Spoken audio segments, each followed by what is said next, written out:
But I didn't. Yeah. I didn't either, Right. Because obviously his, the equipment that he job, uses, yeah. you're not We using it in the want to city make of sure Chicago. you know what you're doing. You Right. know, you got weapons. Y'all laying down suppressive fire when y'all need to. So that I want you that to makes make sense sure. for your specific for your specific M1s. Correct. But if my yeah, computer go down, it's He like,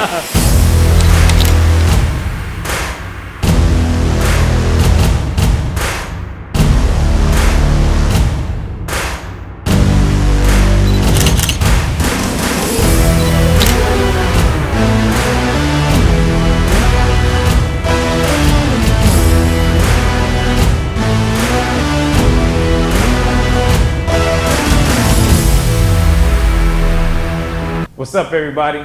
Sergeant Miller, your virtual recruiter. Sergeant Hernandez. what's up? Coleman, not in uniform this time. ew. He finally figured it out. 4 episodes in, he finally figured it out. But today we're going to talk about what do you actually do with the National Our Guard? co-host. We talking about. Oh, We got a new co-host. yeah.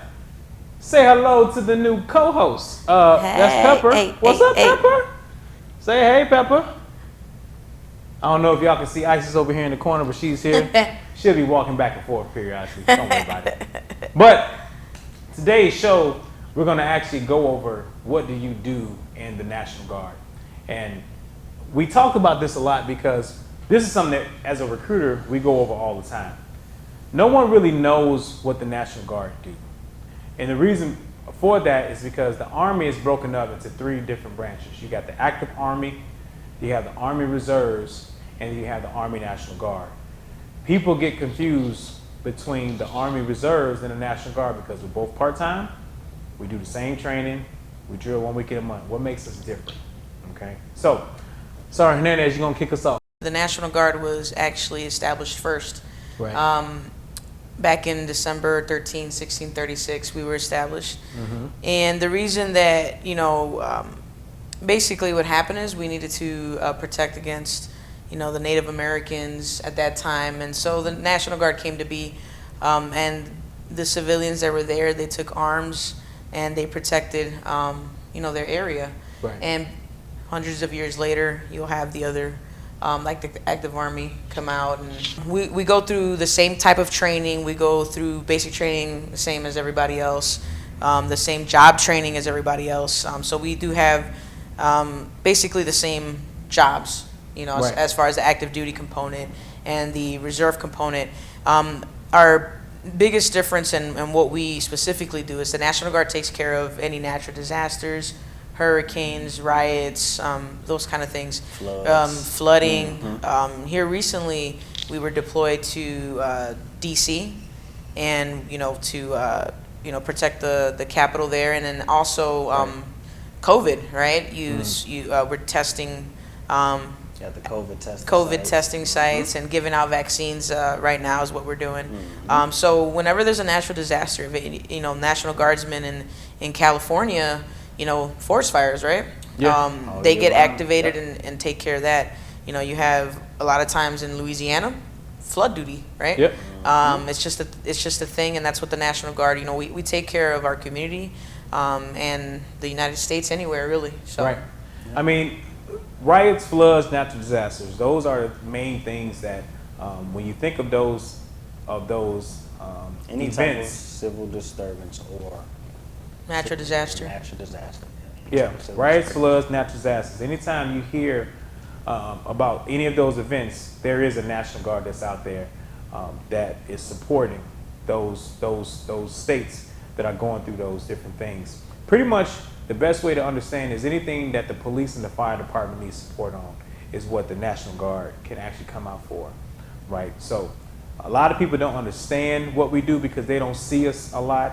We're not advertised as much nationally on a national level. I mean, you can see tons of Army commercials prime time, but you don't really see a lot of National Guard, which is kind of how this channel got established, right? But we protect the states from riots, floods, natural disasters, right? And this year, at least for the state of Illinois, a lot of people started understanding what we do because of the pandemic. You know, we were out there, our units, our soldiers was out there finding facilities to open up COVID locations for testing. So still to this day, some units are still activated because the medical units that we have are initiating the vaccine. So we do a lot, but it just gets overlooked because it's not advertised as much. And we wear the same uniform. Yeah, wear the same So uniform. you can't distinguish. You know, you have an active duty soldier, you have a reserve, Army Reserve soldier, and a National Guard soldier right next to each other. All in the You wouldn't same be able to uniform. point them out or pick them out. You won't know. Unless you ask that person. It says U.S. Army across the chest. You really won't know unless you ask. We know only because we know it can identify the patches and stuff that we wear and be like, oh, this is from another component. But so the second thing that most people ask about what we do is, I know we all been asked this question before. When we go into houses and stuff, they ask us, is my son or daughter going to go to war? Is my son or daughter going to deploy? Is my son or daughter, going to get sent off? So before we really get into that, let's identify what a deployment really means. Because a lot of people strictly identify a deployment with going overseas and fighting some type of war. Now, while that is a part of a deployment simply means that you're going from a part-time status to an active status. When we sent our soldiers to the Capitol, that was a deployment because they deployed from the state of Illinois to Washington, D.C., right? So that's an actual deployment. But we can get called upon by the active component. We can. The active duty can call on us if they need additional troops or soldiers for different types of missions that they have to go on overseas. Coleman. Sergeant Coleman. Yes. Sergeant First Class Coleman. That's me. That is you actually had the pleasure of deploying. Where did you go? So I've been to Afghanistan, I've been to Germany. Those were the two major deployments that I did outside of the United States. Gotcha. And then I've been deployed or called up to active service all throughout different states throughout the United States. So my initial deployment, I was deployed as a military police officer in Germany. Can you imagine Mike as a cop? Freeze! How do you say freeze? Freeze. Right, come here, Granny. Come here. You know you shouldn't. No, come on. Put these cuffs on. Come on, Grandma. Come on, Grandma. Put it down. Put it down. My first deployment was I was over in Germany as a military police officer. My whole unit was actually voluntold. We was involuntarily switched over, and I didn't choose. I did not choose to be a police officer, but I found a little bit of passion in law enforcement afterwards. But yeah, Gotcha. Yep. And So then, let me ask. So basically, we just explained what a deployment is and what we actually do when we're called, right?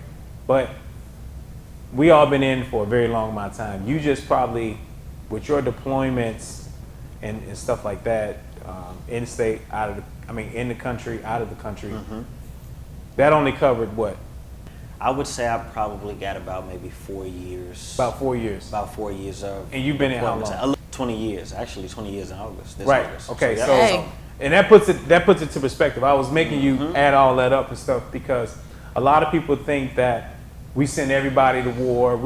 They join and then they go to boot camp, and then from boot camp we send them straight to out on some mission. And it doesn't really work that way. There's a lot of things that has to happen for a unit to get activated. And we're not going to really get into all that. I just want to put in perspective that he's talking about 4 years of him actually deploying at different parts of his career, but we're talking over a 20-year time span. You get that? So for me and Sergeant Hernandez, my unit did, before I came into recruiting, my unit did one small deployment, one small deployment to Springfield. I don't even know what you want to call it. I don't even call it this one. But we did go to Springfield, and I had my riot gear on and all that stuff. But nothing happened. He said nothing happened. I looked like that. Yeah, I looked like something. I was ready though.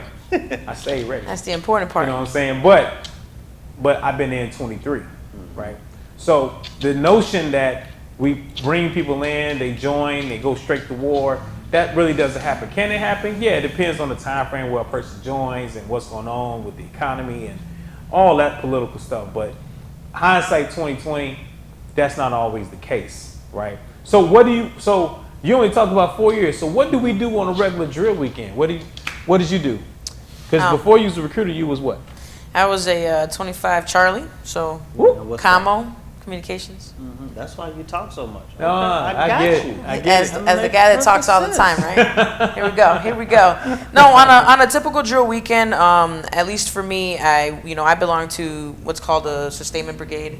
Yep. So on a typical drill weekend, I'd come to work, and I had the opportunity to train other soldiers on using the radio systems that we had. So I would run classes, and that helped me to stay current with the equipment that we used. Right. We were able to throw up antennas and satellites, that kind of stuff. Good old OV254s. So we made sure that everybody could communicate with the radio systems, and the Humvees and So when whatnot. you use cell phones?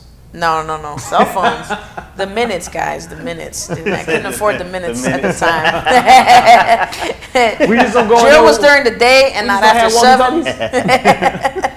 No, but typical drill weekends. I worked with my equipment, trained other soldiers to work with the equipment that we used. But yeah, and then we did a lot of PMCS, and we made sure that the vehicles that we used was good and they were operational for anything. Hearing the word PMCS make my skin cringe because I was a PLL clerk. So I was the one that bugged y'all about doing it because that was my job. I was in logistics, and my job was to come in, sign out all the vehicles to whoever needed them for whatever reason. I worked with the mechanics when they needed something to be ordered. I was like a track dispatch. AutoZone. I was like military AutoZone. That's all I did. Military AutoZone. You need a part? What you need? You need what you need. You need a belt. You say you need lube. Let me look up the number on that. Okay. How much though? Because we got some in the back, but you need more than that. Okay. But that's all I did. I would literally sit there while they working on the vehicles. They'll put together a parts list. I first pull the parts off the shelf that we got, and then whatever we didn't have, I would order, and then by next drill, hopefully it came in and they can repair and fix it. Daily basis. How often? Now, when you say daily basis, how often did y'all do this? Well, I mean, 1 weekend a month. Yeah, 1 weekend. I mean, honestly, we will order. I know there's people out there. Oh, we drill more than 1 weekend a month, and But honestly, it happens. Honestly, the majority of the time, it's a Saturday and Sunday that you're drilling. Saturday and Sunday. And I would show up on a Saturday morning, usually around 7 a.m. And we were released usually around 1700, 5 o'clock. Did y'all stay overnight? Oh yeah. Not typically. You probably did. Typically, I was artillery, so we on average maybe 3-4 months out of the year. On average, about 3 months out of the year, we was at home. Every other month we would go out because I was artillery, so we had to be out in the big open field. We got to make sure our guns work. Yeah, so we spent a lot of time out in the field on our drill. But I didn't. Yeah. I didn't either, right. Because obviously his, the equipment that he uses, you're not using it we in the city make of sure Chicago. you know what you're doing. You got weapons. Y'all laying down suppressive fire when y'all need to. So that makes sense for your specific MOS. For your specific MOS. Correct. But if my computer go down, it's just down. Hey guys, sorry, you know what?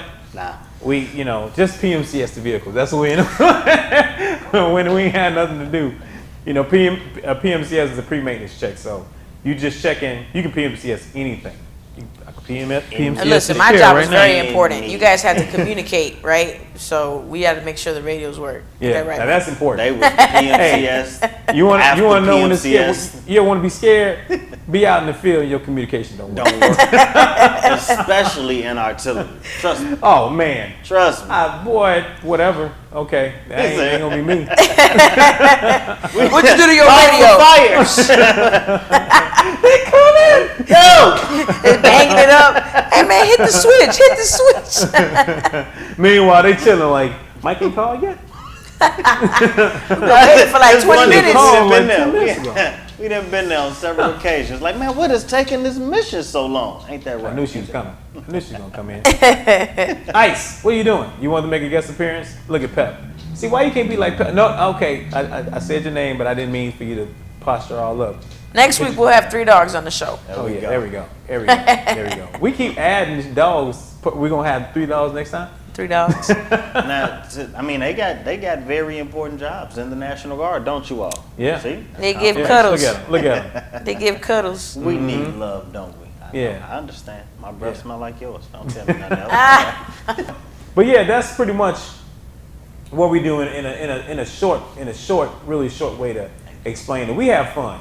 I mean, I'm gonna be real. I wouldn't have been in this long if I didn't have fun, right? I mean, and you do this throughout college. So I joined when I was 17. And not just throughout college, but keep going. Yeah, I joined when I was 17. You know, I would go to school, and then 1 week in a month I would drive home, go to drill, have fun with my friends, do something totally different that I never done before, go on these crazy, cool missions, you know, because we're practicing. We're practicing for when things happen. So the bottom line is when we're not activated and we're not deployed, we are at our units practicing for if something was to happen. We're pretty much the insurance for the state, right? You don't really use your insurance a lot, but when you do, you want to make sure it works. You need it. You know what I'm saying? We're basically the 911 for the nation. So I never get to use this. I like You know that. what I'm saying? When the first I'm taking that. responders, when it's too big Break them for down. your local first responders, too big for the police, too big for the local firefighters and EMTs, when it's too big for them, when it's on a grander scale, we're the 911 for the nation. That's what 911 for the nation. So we went over deployments, went over a regular drill weekend. We kind of identified what a deployment was, what it wasn't. Like Hernandez said in the beginning, 1636. You can't look it up. We was a state militia in your history books. But I know we about to end the show real soon. But last words, anybody? No. You good? Just come on, join. You Don't can forget talk. to hit the like, subscribe, There you and go. We need comment. followers. All right? We got followers, but we need Yes. more followers. Okay? Follow us. Make hit sure you like and subscribe to the hit channel. subscribe. Please. Call okay? us. My handle is the coolest recruiter ever. So- That might not be so- true. Yeah. I mean, as far as the handle, I am the coolest recruiter ever. No, just playing. Yeah. But that's our show for today. Make sure you like and subscribe to the channel. We got some fast Freddy's coming up. I'll explain what that is on the next episode. But as for now, suck it out.